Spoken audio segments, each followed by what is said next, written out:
I think most people rebuild their lives the wrong way. When something falls apart, a job, a relationship, a business, or an exam, our instinct is always the same. How do I get my old life back? We immediately start looking for another job, another opportunity, maybe another qualification or another relationship, anything that helps us replace what we've lost.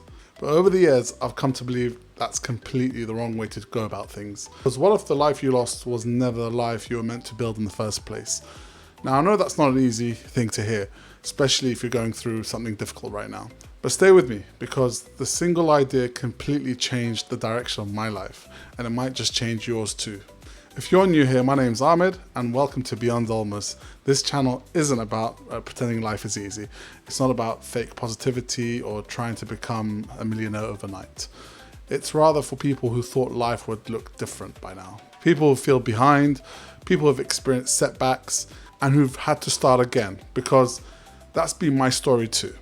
And if there's one thing I've learned, it's that failure doesn't ruin your life, but rebuilding it the wrong way just might. Today I want to share with you the 5 pillars that helped me rebuild mine.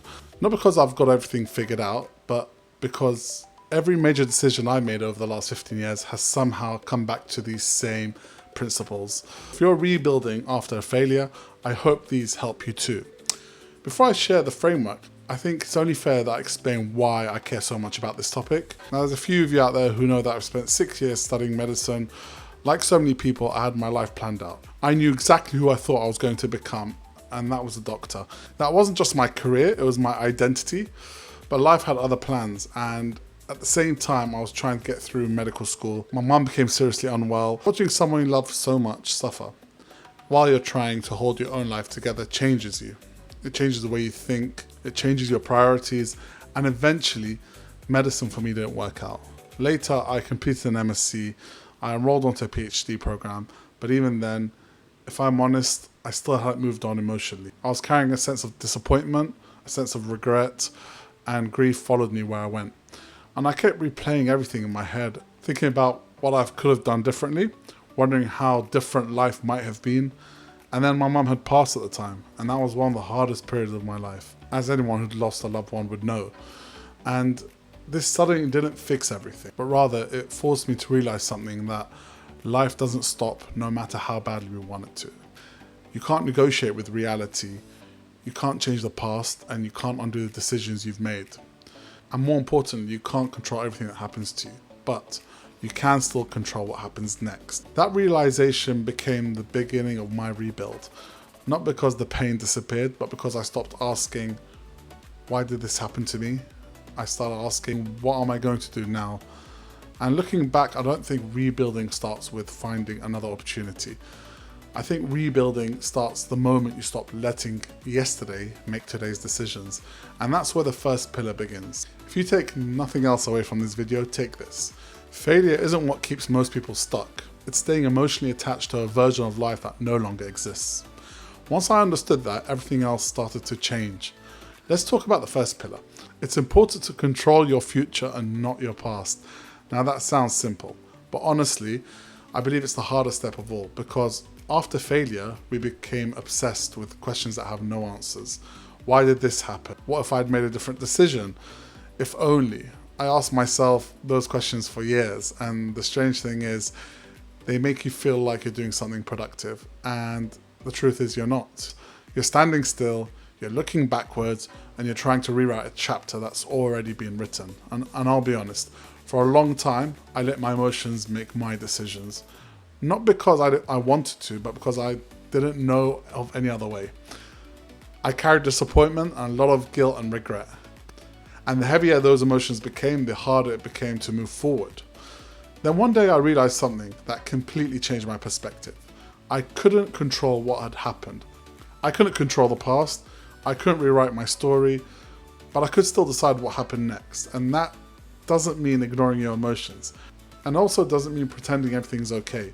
Grief is real, disappointment is real, failure hurts. You have to acknowledge those emotions, but don't hand them the steering wheel, because once your emotions start making your decisions, your future starts looking more like your past, and that's not rebuilding, that's survival. So here's the question I want you to ask yourself. Why am I still trying to change something that I simply can't? Maybe it's a relationship or an exam, It could be a business, a decision you've made many years back. Write it down, accept that it happened, and then ask yourself a second question. What can I control today? Because rebuilding starts the moment your attention moves from yesterday to tomorrow. Once I stopped fighting the past, I made another mistake.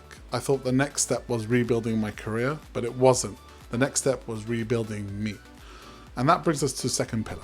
Rebuild yourself before you rebuild your career. I think one of the biggest mistakes people make after failure is they immediately start chasing another opportunity. Another business, could be another job. But if you're exhausted, eating unhealthily, you've completely lost confidence in yourself, it doesn't matter what opportunity comes along. You're not in the best place to take advantage of it. And that's exactly where I found myself. So instead of trying to change my career, I decided to change myself. And it started with my well-being. At my heaviest, I weighed 125 kilograms. That was back in 2014. And I wasn't looking after myself physically or mentally. So I made the one decision not to rebuild my career, but start to rebuild my health. I started eating better, I started training consistently at the gym, week after week, month after month, and eventually I lost 30 kilograms and I went from 125 kilos to 95 kilos and I felt so much more better in myself. But now let me be clear, losing weight didn't solve all my problems. It didn't suddenly make my life easy. It didn't magically create a business and make me successful, but it did give me something far more valuable, and it gave me proof that I could keep promises to myself again, proof that discipline still existed inside of me, and proof that I was capable of changing. And confidence doesn't appear out of nowhere. Confidence comes from evidence. Every workout I completed, every healthy meal I chose, every choice I kept to myself was another piece of evidence that I could trust myself again. Looking back, I don't think I was just losing weight, I was rebuilding my identity. Because before you build a better life, you need to believe you're capable of building one. So here's the challenge I want you to leave with. Forget changing your whole life this week. What's one promise you can make to yourself and actually keep? Maybe going for a walk every morning, waking up 30 minutes early every day, maybe starting to cook your own meals. If you're into meditation and praying, maybe praying consistently, or reading 10 pages of a book you've always wanted to read. I strongly recommend reading Alex Hormozi's book on $100 million leads, who breaks down customer acquisition and how to gain leads, which is the core of every business. Whatever the promise is, you need to keep to it, because rebuilding your life doesn't start with one massive breakthrough. It starts with one small promise, followed by another and another, until one day you look back and you realize you become a completely different person. Now, once I rebuilt myself, I thought something would definitely fall into place. It didn't. In fact, I made another mistake that nearly kept me stuck. I started chasing business ideas before I built any stability. And looking back, that was one of the biggest lessons learnt. Which brings us to pillar 3, create stability before you chase opportunity. So after rebuilding my health and well-being, I thought I was ready. I had more confidence, I was buzzing with energy, more belief in myself, and naturally I started thinking about business. I tried tutoring, I started working on clothing brand, I had loads of ideas rushing through my head, with lots of ambition and motivation driving my inner self. But there was one big problem. I had no financial stability, I had no real income, very little credit. Every decision I made came from pressure, not from clarity. And when you're under pressure, you start making desperate decisions instead of smart ones. That's when I realized something that completely changed the way I thought about rebuilding myself. Sometimes your first job isn't to chase your dream. Sometimes it's simply to create some form of stability. And that meant swallowing my pride. I went back to work. I worked in a pharmacy for a while. It was a good experience. It reminded me why I enjoyed healthcare, but also I realized it wasn't the future I wanted. So I kept moving, and then I joined Amazon. First in the warehouse, as they paid quite well back then. I'm not sure how well they pay today. But first I did work in the warehouse, and then as a delivery driver, and I'll be honest, it wasn't glamorous. It wasn't the life I imagined for myself. After years of being at university, studying my master's and doing my PhD at the time, I certainly didn't picture myself delivering parcels to people. But looking back, taking that job was one of the best decisions I've ever made. I worked incredibly hard. Some months I've worked 28 days, not because I loved every minute of it, but because I had a goal. I wanted breathing space. I wanted some financial stability. I wanted to stop worrying about paying my bills, and something incredible had happened. Once I stopped panicking about surviving, I finally had the mental space to start thinking about how I could rebuild. And that changed the game. So if you're rebuilding your life today, don't underestimate the value of stability.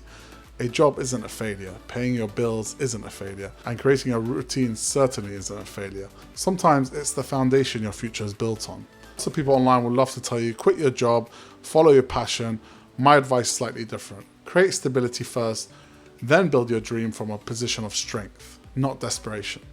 Now here's the interesting part. I thought Amazon was simply paying my bills, and I had no idea it was quietly teaching me how to rebuild my future. Which brings us to pillar 4 that helped me connect the dots. Steve Jobs once said you cannot connect the dots looking forward, you can only connect them looking backwards. And when I first heard that quote, I thought it sounded nice, didn't make much of it. Now I know exactly what he meant, because my business wasn't born from one massive idea. It came from connecting experiences that seemed completely irrelevant at the time, unrelated.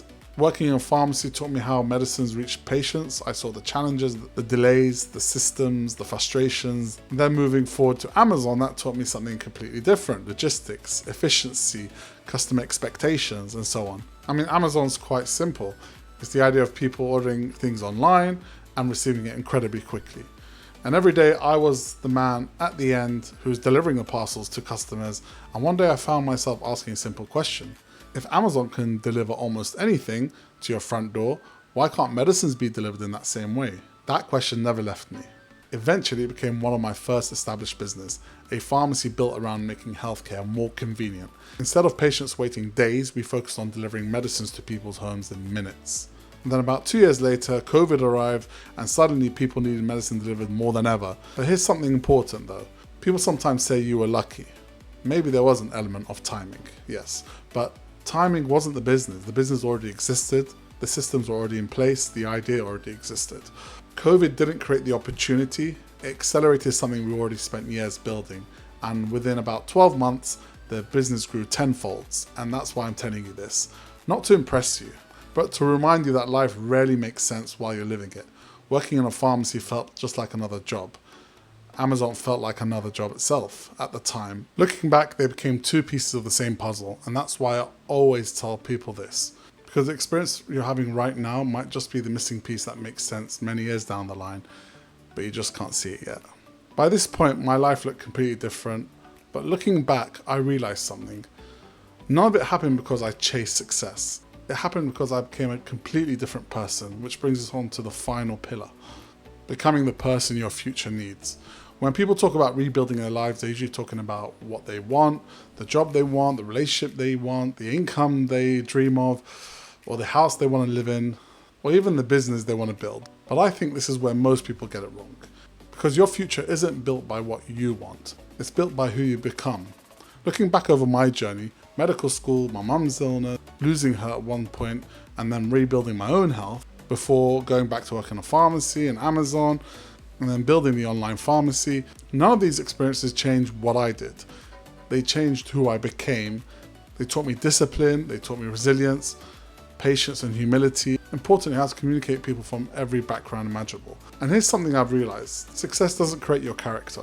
Character creates success. And that's why I believe the most important question you can ask yourself isn't, what do I want to achieve? It's, who do I need to become? Maybe you need to become more healthier. Maybe you need to become more disciplined. Maybe you need to become someone who keeps promises to themselves, or more courageous, or simply someone who believes they're worthy of another chance. Because when you become that person, the opportunities have somewhere to land.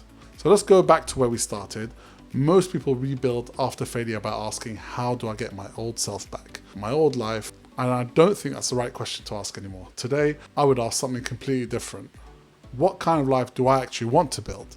Then I'd ask, who do I need to become to build it? And finally, what's the next step I can take today? Not next year, not next month, not when you're feeling ready and the time's right, but today. Because rebuilding isn't one big decision. It's thousands of small details, from a healthy meal to one workout to a job application, a learning a new skill, and so on. One day at a time, till one day you wake up, look around and realize you're no longer rebuilding. You're finally starting to live. On a final note, if you'd asked me 20 years ago what my future would look like, I would have told you I would have become a doctor. If you asked me 10 years ago, I honestly didn't know what to tell you because I was lost and I did feel like I had failed. And if you told me back then that one day I'd build a healthcare business delivering medicines to people's homes, amongst other businesses that I have, I would not have believed you. And none of it would have made sense at the time. But looking back, every chapter had a purpose. Even the painful ones, especially the painful ones. And maybe that's the message I want to leave you with today. So before you leave, I want you to ask one question. What part of your life are you still trying to get back? Instead of asking what you want to build next, I'd genuinely love to know. Leave it in the comments, and if this is your first time here, I'd love for you to join the community, because Beyond Almost isn't about people who have life figured out. It's about people who refuse to have their setbacks have the final say. Thank you for watching, take care, and I'll see you in the next one.